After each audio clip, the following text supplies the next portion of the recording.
hope all of you are having a great time today. And thank you so much for joining the Sara Carter podcast show. I really appreciate it. Every single time I'm here and I'm talking to you, I feel at home. I feel at home with you, and just a place to vent, to get all of these stories out and to share with you what we're learning here in Washington, D.C., which is complete and utter insanity. I never thought that America would be this way. I never thought that we would end up this way. I wrote a column. It's on my website at saracarter.com, and I posted it today, and it is regarding whether or not we are all being played with. And I'm going back to the Russia hoax, right? To everything that got us to this point. Everything that turned what I believed, what you believed, was America the way we knew it on its head. Our intelligence agencies, our federal law enforcement agencies being weaponized against a duly elected president of these United States. And instead of the media that we trusted, New York Times, Washington Post, these old establishments that were supposed to be balanced, instead of them actually, which is what I thought was going to happen in the beginning. I thought, wow, when I started breaking those stories, I thought the New York Times and the Washington Post, they're just going to scoop this up for me and they're going to use all their resources to get to the truth. I was so wrong.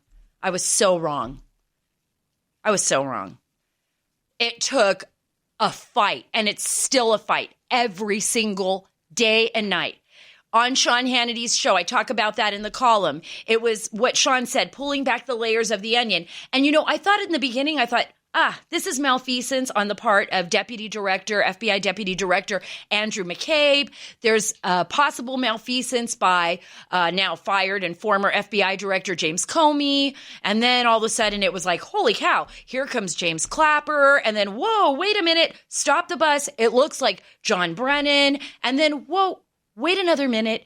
All of a sudden, it was like a foreign spy named Christopher Steele, who worked for MI6, who had a dossier that was paid for by the Democratic National Committee and the Hillary Clinton campaign at the time. I mean, literally paid for. And then, whoa, another stop, right? Another layer of the onion. He was actually paying Russians. Yes. GRU intel. They were never former. You're never former CIA. You're never former MI6. You're never former Russian intelligence. You are always intelligence. You are always collecting intelligence. Once you have that job, that's your job. And so they were actually the ones colluding with the Russians. It was the Democratic National Committee and Hillary Clinton. But let's just stop right there. After discovering all of this, after Congress conducting a multitude of investigations, after all of the stories and investigations that I did, that John Solomon did, that Chuck Ross did, that Molly Hemingway wrote about in The Federalist, that yada, yada, yada, just keep going on and on and on, that Sean Hannity talked about, that other people broke on shows like Laura Ingraham, all of that. Still, crickets from the New York Times and the Washington Post and other mainstream media outlets, which, by the way, won all the biggest awards on planet Earth for their great reporting of lies. Because basically the people that were telling them all of this mumbo jumbo and lies that our president was a Manchurian candidate was actually John Brennan, James Comey, let me go on, Andrew McCabe, other people in the FBI. So now we know our institutions are infected with a culture of corruption. Right? There you go. No worries. You don't need to pay attention to that. Move on. Read my column because I'm so mad because I want the Department of Justice to do something. And if it doesn't do anything, if it's just take a couple of low guys on the totem pole at the FBI and, sweep the rest under the rug and only charge a few people,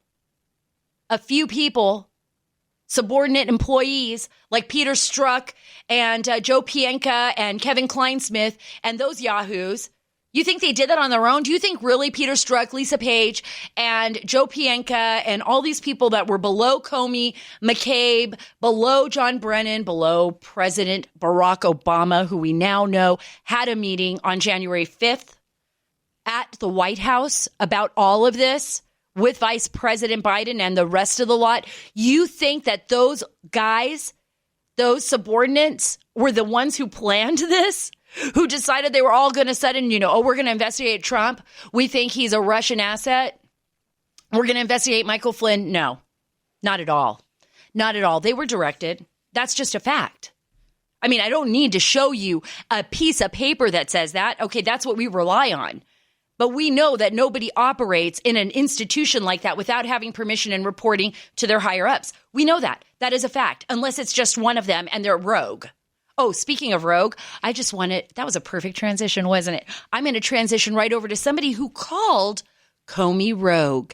And it was somebody who was on his team, Sally Yates. Listen to this. You didn't authorize the interview. As a matter of fact, you wanted to go to the White House and tell them about the problem, didn't you? That's right. I did. I thought that was the more immediate issue. And when you heard about the interview, you got upset, didn't you? I was upset that Director Comey didn't coordinate that with us and acted unilaterally. Yes, I was. Okay. Did Comey go rogue? You could use that term, yes. You could use that term, yes. Sally Yates should not be immune to her role in this. Remember, it was Sally Yates who went running, like screaming, right, to the White House to warn everyone about Flynn, that he had been on this phone call with Sergei Kislyak, this former Russian ambassador, and that he was talking about sanctions and that he was just stepping all over, all of these great decisions that President Barack Obama made at the end of his tenure when he said the Russians were interfering in our election. Isn't it crazy? Do you not take a step back and think about what you are being told every single day? What a lie. I mean, look, the Russians have always been involved. So have the Chinese, so have everybody else in every aspect of our national security. They try to penetrate everything. They try to create chaos. They try to sow chaos. But think about what they are asking you to believe. They wanted to say to the American people, look, you got to be worried because, the Russians, right? They're getting involved in the election. They're trying to elect President Trump. Where's the evidence pointing? Hillary Clinton, the DNC, they paid a foreign spy who used that money. And by the way, he had FBI money too, a ton of FBI money. He used that money then to pay Russian spies to put fake information into a dossier that was then leaked by our spies into our newspapers and newspapers all over the world to target a president that never had anything to do with the Russians or the Russian spies. I hope that makes sense to you because it took me forever to get through that. I was like, when I first started working on these stories, I was like, what am I looking at here? What? I was going through documents. Oh my gosh, look at this. Look at this. I was getting calls from intelligence officers who were aware of how these agencies operate and the disinformation campaigns that they have conducted in other nations. But that was against actual enemies of the United States, not against a president of these United States. And speaking of these United States, so, okay, just go. I'm telling you, just read my column at saracarter.com and a bunch of other funny stories that are on there that Jenny just posted. Funny in the sense that Joe Biden, once again, cannot stop making the craziest gaffes and putting his foot in his mouth every 5 seconds about everything. And that one is just, I think I may even have that clip for you. Jenny Terr, she is a writer for saracarter.com. I want you to hear, before we move on to Jenna Ellis, who is the president's attorney, and I have her on the show with us today to explain this huge lawsuit that's going on in California from this massive church against the state of California. It's incredible. I'll be right there with her in a minute. But I want you to hear what Joe Biden had to say in this interview. Listen to this. Have you taken a cognitive test? No, I haven't taken a test. Why the hell would I take a test? He said he did before. Come on, man. That's like saying before you got in this program, you take a test where you're taking cocaine or not. What do you think, huh? Oh, my gosh. Are you a junkie? What do you say? Oh, my gosh. He just asked a reporter who happens to be African-American if the test that he would have taken before he got on to do the interview with him was a cocaine test. This man is I mean, this is incredible. I don't know how no one else sees this. He is so racist. I mean, it just comes out of him. He can't help himself. He just can't help himself. I mean, I'm not going to say, okay, racist in the sense that he's running around with the Ku Klux Klan sheet over his head. It's just the way that he thinks. And everyone's walking around it like an elephant in the room, right? Like that. Remember that commercial with the alcoholics? And it was like an elephant and the whole family's ignoring the elephant. Joe Biden is the elephant and we're ignoring. He's the Trojan horse. He's the giant Trojan horse. And everyone in the room is walking around like they don't see this Trojan horse bumping in to all of the ornaments, dropping things out of his, wherever, like people. What did I just say? Didn't that just sound like something ridiculous? But what I mean is like the Trojan horse, the bottom of it. There's a drop, out comes whatever. Ilhan Omar, Rashida Tlaib, James Comey, Sally Yates, the whole former Obama gang will be showing up to the party in November if Joe Biden wins. And they will be throwing a huge party. And Hillary Clinton will not be invited. She will not be invited. And Joe will sit in the corner. He will sit in the corner with a TV dinner. He will sit in the corner. They'll give him a TV dinner. They'll put a little bib on him in the corner. And they'll take over our country. That's exactly what's going to happen. I know I sound angry. I know I sound like I'm, upset, but this is exactly what is going on, people. So I want to play another one. Let's do this. Let's play another Joe Biden gaffe because we're not going to ignore the Trojan horse in our living room. Let's play the one where he's forward looking. Yes, he is. I'm so forward looking to have an opportunity to sit with the president or stand with the president in debates. There can be plenty of time. And by the way, as I joke with him, I shouldn't say it. I'm going to say something I probably shouldn't say. Anyway, I am very willing to let the American public judge my physical and mental my physical as well as my mental fitness. Oh my gosh. People, you just heard this. There is no way for any of you out there that are listening to me right now that just listened to former Vice President Joe Biden, forward looking, yes, he is. I felt like I was listening to Yoda, And then all of a sudden, I didn't even know what I was listening to. I was like, maybe he's going to say something. Okay, he's not. He just backed up. Then he couldn't get the words out. If this was President Trump, he would be destroyed already by the mainstream media. I want you to think about what the New York Times, the Washington Post, Politico, BuzzFeed, I'm going to come up with, whatever major newspapers in Boston, across the United States, why they are ignoring what is so blatantly obvious. This is so sad. This is so sad. This is not our country. I talked to you the last time about being unsilenced, the unsilent majority. Unsilence yourselves. Speak up. Do what's right. Don't be afraid. We live in a great nation. We live in a great nation with so much to protect, to look forward to. I'm going to speak up. You speak up. We will support each other. That's why I'm so excited to have Jenna Ellis on the show today. I am so excited because she is not silent. She is willing to stand up for what is right. She is the president's lawyer. She is also a constitutional lawyer that understands the ins and outs and the gravity of what is happening in our country right now and how important these November elections are going to be. She understands that, and she is actually defending now a California pastor. His name is John MacArthur. He's amazing. Over 60 years of service in this country with Grace Community Church. And he is fighting the state of California, Governor Newsom, and the city of Los Angeles, Mayor Eric Garcetti, to keep his church doors open. They are literally threatening to put him in jail while people are going to grocery stores and congregating in other areas. And while liquor stores remain open in most places around the country, people can't go to church in California. They cannot congregate.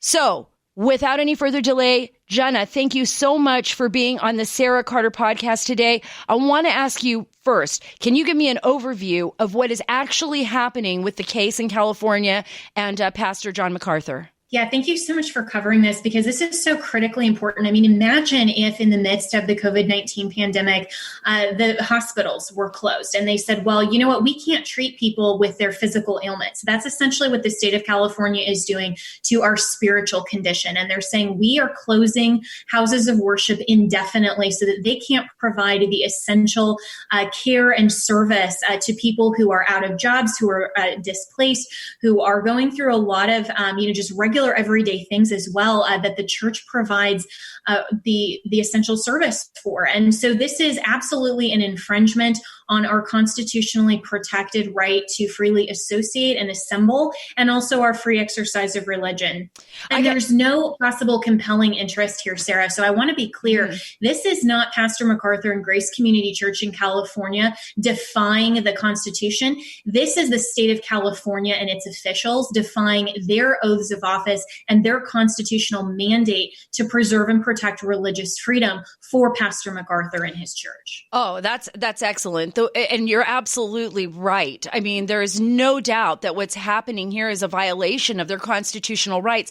And I want to bring this up, Jenna, because right at the onset, you brought up something so important. There are so many people right now that are suffering spiritually, internally, looking for some place. We've seen a rise in suicide. I know that, talking to my 7-year-old and other children her age, there's an anxiety, an abnormal increase in anxiety with children that are terrified because of what they're seeing in the media, because they're losing their connection with their churches, because they're having to go everywhere with masks on. I mean, this is a real danger to our nation, what's happening here. So this lawsuit isn't just about Pastor MacArthur. This is about all of us, about all churches, about all people in this country that are basically fighting against what appears to be a system that's been turned upside down on its head. Yeah, absolutely. And so while thankfully there isn't a lawsuit currently, there's just a threat of one from the county. They have said that through a cease and desist letter that they are threatening a fine of up to $1,000 a day or even the arrest of Pastor MacArthur himself. I mean, this is just crazy. It's an infringement of our constitutionally protected rights. And Sarah, I was even talking to one of the assistant pastors last night, and he was telling me they have just been able to serve their community in such an even more a special way through just standing firm and remaining open and saying, no, we're not going to close our doors. There is no power that's given to the state of California government to obligate that and to mandate that. And in fact, there was a man that came to their church this week that had been told by a psychologist, because he was dealing with a lot of his own mental health concerns, that a psychologist actually said, you need to find a church. And just through hearing about Grace Community Church in the news, he said, you guys are the only ones that are open. And he came and spoke with the pastor for about an hour and a half. I mean, these are the types of things that are essential services to our society and to our communities that churches provide. And even if, the government doesn't want to recognize that these types of services are essential, well, our Constitution says otherwise. And that's where you cannot infringe on what is so clearly fundamental and integral to worship of faith-based Christians, to be able to sing, to be able to congregate, to be able to fellowship, and to be able to actually go and participate in their worship services. Right. And so it's amazing to me, Sarah, that in 2020, we're actually talking about the state trying to indefinitely close churches. I know it's our essential right to be free. It's why we're here. It's what America stands for in principle and values. It's the reason why people come from all over the world to be here, because we have basic freedoms, because our government isn't allowed to just trample on them whenever they wish for whatever purposes they wish to do so. Before I move on to an amazing development in Nevada with the Trump campaign suing Nevada over mail-in voting, I want to ask really quickly, have you had a chance to talk recently to Pastor MacArthur, and could you give us an update on how he's feeling, what's going through his mind, how he's going to be handling all of this, and maybe has he talked to you about the idea of maybe possibly being arrested and what that would be like for him? Yeah. And, Pastor John MacArthur, as, so many people who are listening to this podcast knows, he is a pillar of the evangelical community. He has stood firm. His church has stood firm on the biblical truth of the word of God and that Christ is the head of the church and no one else for the past 63 years of Grace Community Church and their service there. He's been the head pastor there for 51 years. And this isn't the first time that he's had to stand firm in the face of government trying to come in and tell the church how they ought to practice, how they ought to behave. And so for him, this is just another position where he is going to stand firm on biblical truth. And, I have a personal connection as well, Sarah, with Pastor MacArthur, because my mom graduated from the Master's College in Biblical Counseling. She actually runs the Colorado Biblical Counseling Center. And I grew up listening to Pastor MacArthur. And so I was part of this just as an advocate, cheering him on. And so the fact that I now get to, through the Thomas More Society, who's funding our legal services, get to actually personally advocate for him. This is something for me as an evangelical Christian. Like you said, it's so important, and I stand with him personally, professionally, as a constitutional law attorney. And I know and I hope that this encourages so many other pastors and churches. And I know that's his heart. He just simply wants to stand firm on the truth of the word of God, and he wants to encourage other pastors to stand firm. And he really has a very positive and kind-hearted outlook on all of this to say, we're not against the state officials. We're not looking negatively. This isn't a spirit of rebellion. This is simply hoping that they recognize that they're overreaching, and that's really his heart, is to just continue to preach the gospel, to preach the truth, and to fulfill ultimately the Great Commission, which is to go and teach the world all about Christ. Well, it looks like he's already doing it by speaking up and standing up and being a leader for the rest of our nation. I think that's incredible, and I think it's great that you're on his team and that you're going to be challenging this. So great job on that. Now I want to move directly to the Trump campaign's lawsuit in Nevada over mail-in voting. This is an issue you and I have discussed so many times on previous shows, the dangers. And I want to reiterate again, there is a difference between absentee voting and mail-in voting. First, I'd like you to touch on that, Jenna, and then I would like you to talk about, maybe challenge the Democrats on what they're saying for equitable rights, for voters.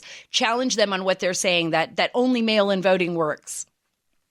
Yeah, well, thank you, Sarah, for pointing out that there is a difference between absentee and vote by mail. This is why I love you, because you will present the truth and the fact that most of the mainstream media outlets want to muddle the waters. And so absentee is one individual person, you or I, requesting our ballot be sent to us through the mail. That's perfectly fine. All states allow that. Most states are no excuse. If you don't have to actually be absent in the midst of the coronavirus pandemic. If you want to stay at home and you want to receive your ballot through the mail, President Trump has always supported that.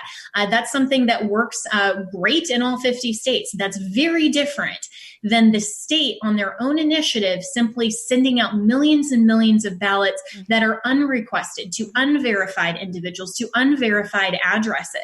That's to people that are dead, Jenna, to people that have long since passed away, to people who have long since moved from their residence, to people who have never lived at particular residences. And in some cases, those have ended up in the hands of people that are not even legally capable of voting. Exactly. And this also presents the ripe opportunity for what's called ballot harvesting. And you can go to protectthevote.com. That's where you can get all of the election integrity information that the Trump campaign and the RNC is fighting for everyone who is an eligible voter in the United States, to make sure that we protect our opportunity to participate in that franchise. It's a constitutionally protected right. And this should not be a partisan issue. And this is where President Trump could not have drawn a clearer contrast between him being the president for all Americans and the Democrats and their operatives and Joe Biden and the Democrats in Nevada wanting to remove election security and wanting to say that they get to stay in power through fraud, through manipulation, and through all of these ridiculous tactics. In Nevada, that General Assembly and the governor passed this ridiculous Assembly Bill 4, pushed this through in 72 hours. This wasn't a contemplated, this would be a really good thing for all Nevadans. No, this is very targeted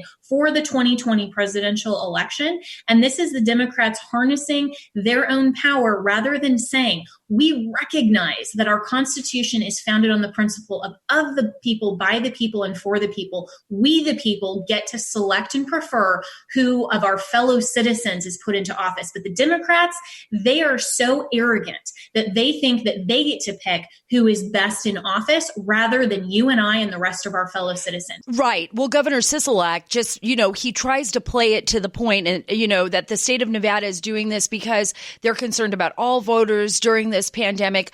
I'm wondering right now, and I don't know if you're aware of anything that's going on, what can be done to, we don't want this. Anybody who knows about voter integrity, at least I don't, they do not want mail-in ballots just being sent out all across the state to who knows who. We saw what happened in New York. We see what happened in, in Pennsylvania, and how long it can take and all the mistakes that can be made.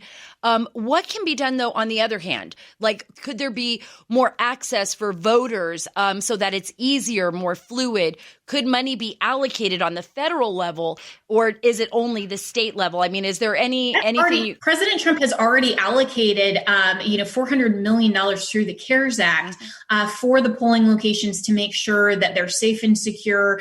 And that money is supposed to go to that, where, the Democrats in some states are trying to reallocate that in the midst of trying to push through all of the vote by mail initiatives. And so, again, this is just something where every person, I would encourage every voter to make sure to go to the polls as long as you feel safe. If we can go to the grocery store and social distance, if we can go to the hardware store, we can get out to the polls and vote. And if you are one of the people who's an at-risk person and you do need to request your absentee ballot, make sure you fill that out. Don't give it to a third person, a ballot harvester, to take in for you. You'll never know whether that's actually counted. Go and drop it off at a precinct. You can do that generally through your car. There's just a drop box there that's safe and secure. Make sure you're doing those just general safety protections.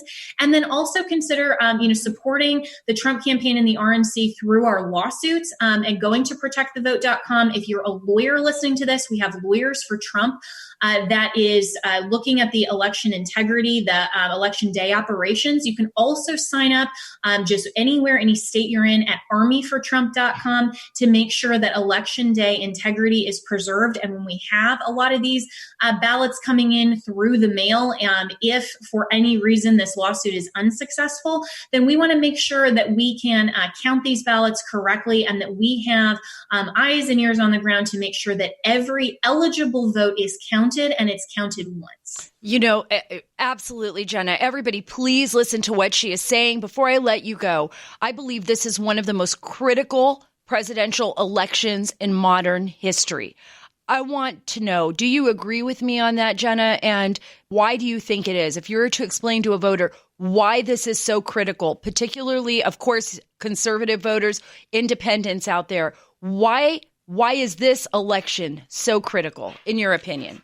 Because America is truly exceptional in this critical distinction from every other country. We recognize that our rights come from God, our creator, and every human being made in the image of God holds all of our rights. And we only, through our consent, give specific, limited, legitimate powers to the government at all levels to operate for the distinct purpose to preserve and protect those rights. That is not what Joe Biden, what the radical left, and what the Trojan horse for the Chinese Communist Party, for the Marxist agenda, that's not what they believe about this country. They want to destroy America, destroy the liberties and freedoms that we so enjoy. The contrast between President Trump is that he cares about America. He cares about protecting our liberty and freedom. The Democrats want to destroy America, and they are. If you look at what's going on today around us and you want more of that, that's what a Joe Biden administration would implement. And so we have to preserve our liberty. We have to preserve our country.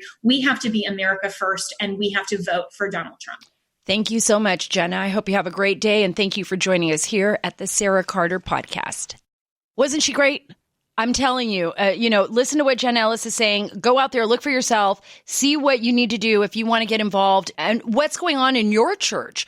I would love to hear from you. I would love to know if your churches are being closed down or if you're not able to get to church or what the restrictions are at your schools, whether or not they'll be opening or not. You can always send those messages to me and I will see them on Twitter at Sara Carter DC. Or you can reach me on Parler now at Sara Carter Official on Parler.